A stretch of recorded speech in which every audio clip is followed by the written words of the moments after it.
دوپہر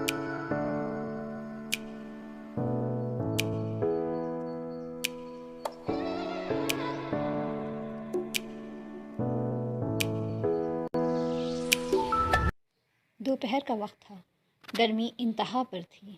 خلیفہ معاویہ بن ابی سفیان دمشق میں اپنے محل میں بیٹھے ہوئے تھے۔ محل کے دریچے سے سامنے کا منظر صاف دکھائی دے رہا تھا۔ دور دور تک کھلا میدان تھا۔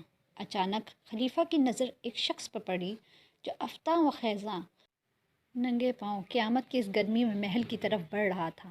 خلیفہ نے حاضرین کو مخاطب کر کے کہا، جس شخص کو اس گرمی میں بھی اس طرح سفر کرنے کی مجبوری ہے، اس سے زیادہ بد نصیب اور کون ہو سکتا ہے؟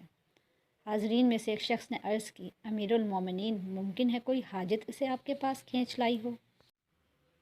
خلیفہ نے کہا، واللہ اگر یہ شخص میرے پاس کوئی حاجت لے کر آیا ہے تو میں اس کی حاجت پوری کروں گا۔ پھر ایک خادم کو طلب کیا اور اسے حکم دیا کہ وہ دروازے پہ کھڑا رہے، اور اگر یہ شخص مجھ سے ملاقات کرنا چاہے تو اسے میرے پاس آنے سے نہ روکا جائے۔ چند لمحوں بعد وہ شخص خلیفہ کے سامنے حاضر تھا۔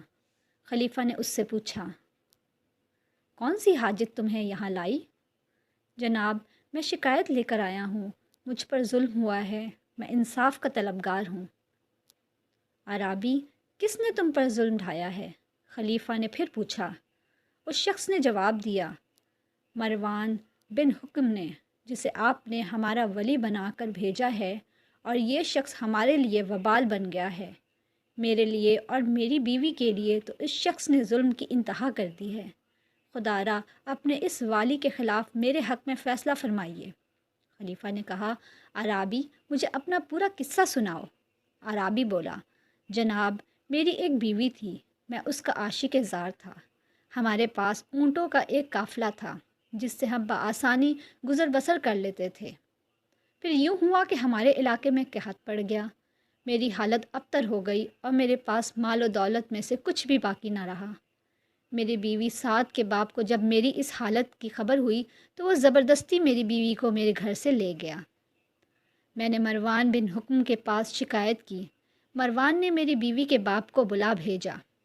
اس نے مروان کے سامنے غلط بیانی سے کام لیا اور کہا کہ میری بیٹی سعد اس مفلوک الحال شخص کے پاس رہنے کے لیے رضامند نہیں ہے۔ میں نے مروان سے سعد کو بلا کر اس کی رضا پوچھنے کی درخواست کی۔ چنانچہ مروان نے سعد کو طلب کیا، مگر جب سعد حاضر ہوئی اور مروان کی نظر اس پر پڑی تو وہ مروان کو پسند آ گئی، اور بجائے انصاف کے وہ الٹا میرا دشمن بن بیٹھا۔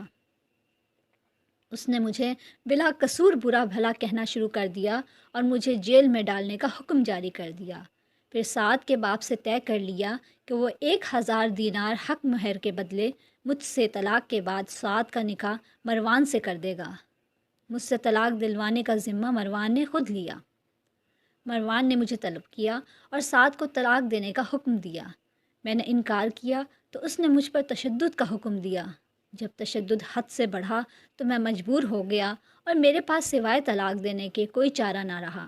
چنانچہ میں نے طلاق دے دی اور عدت گزرنے کے بعد مروان نے سعد سے شادی رچا لی۔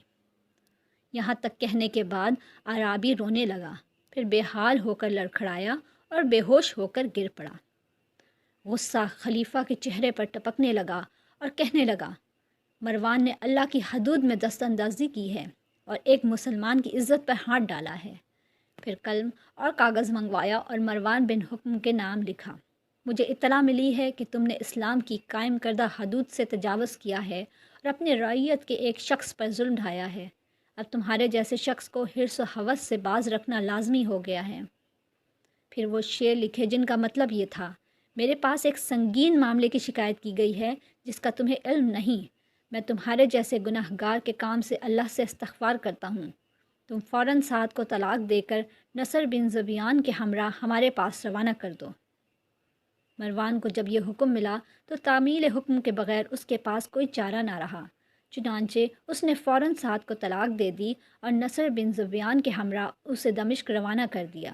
ساتھ ہی شعروں کی زبانی ایک خط ارسال کیا جس میں لکھا تھا، اے امیر المومنین، میرے بارے میں جلدی نہ کیجیے، میں اپنے اس فعل پر شرمندہ ہوں اور معذرت خواہ ہوں، مگر آپ جب اسے دیکھیں گے تو آپ کو معلوم ہوگا کہ انسان کی تمام آرزوئیں ایک جسم میں مجسم ہیں۔ آپ کے پاس سورج کی مانند ایک حسین صورت آ رہی ہے۔ ایسی صورت کسی انسان نے کبھی دیکھی ہوگی، نہ کسی جن نے۔ خلیفہ نے خط پڑھا تو مسکرائے اور حکم دیا کہ سعد کو حاضر کیا جائے۔ سعد دربار میں حاضر ہوئی۔ جب خلیفہ کی نظر اس پر پڑی تو واقعی خلیفہ نے محسوس کیا کہ وہ حسن و جمال میں اپنا کوئی ثانی نہیں رکھتی۔ پھر جب خلیفہ نے اس سے بات کی تو مزید حیران ہوئے۔ فصاحت، بلاغت اور ذہانت میں بھی اس کا کوئی جواب نہیں تھا۔ پھر انہوں نے میاں بیوی کے باہمی خلوص کو پرکھنا چاہا اور عرابی کو مخاطب کرتے ہوئے کہا، تجھے اس کے بغیر کیوں سکون نہیں آتا؟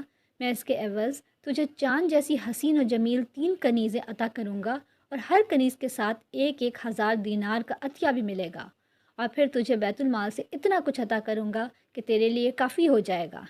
عرابی نے جب یہ سنا تو چیخا، مروان بن حکم کے ظلم کے خلاف میں نے آپ سے انصاف مانگا تھا، اب میں آپ کے ظلم کے خلاف انصاف کس سے مانگوں؟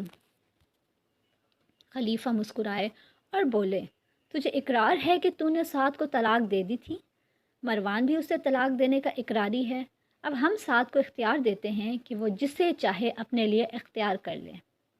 پھر سعد کی طرف دیکھ کر اسے کہنے لگے، سعد، اب تم بولو، تم کسے اختیار کرنا چاہتی ہو اور تمہیں کون زیادہ پسند ہے؟ 3 شخصیتوں کے درمیان تمہیں فیصلہ کرنا ہے۔ ان میں سے ایک ہے امیر المومنین اپنے محل و چشم و حزم کے ساتھ، دوسرا ہے مروان بن حکم اپنے ظلم و ہوش کے ساتھ، اور تیسرا ہے عرابی اپنے افلاس اور بدحالی کے ساتھ۔ سعد نے شیروں کی زبان میں فوراً جواب دیا، اگرچہ یہ شخص مفلس اور بدحال ہے، مگر میرے نزدیک اپنی ساری قوم اور سارے عزیزوں سے زیادہ باعزت ہے، اور یہ مجھے عزیز تر ہے۔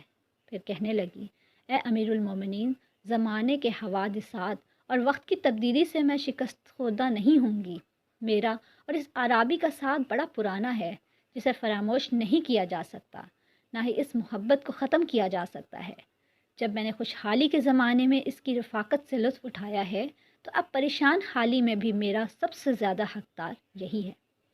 خلیفہ نے جب سعد کی یہ وفا اور خلوص دیکھا تو مسرت سے جھوم اٹھے اور بولے، سعد، میں نے صرف تمہارے خلوص اور وفا کا امتحان لینے کے لیے یہ باتیں کہی تھیں۔ تم امتحان میں پوری اتری ہو۔ واقعی ایک مسلمان بیوی کا اخلاق ایسا ہی ہونا چاہیے۔ پھر سعد اور اس کے عرابی خاوند کو 2,000 دینار عطا کیے جانے کا حکم صادر فرمایا۔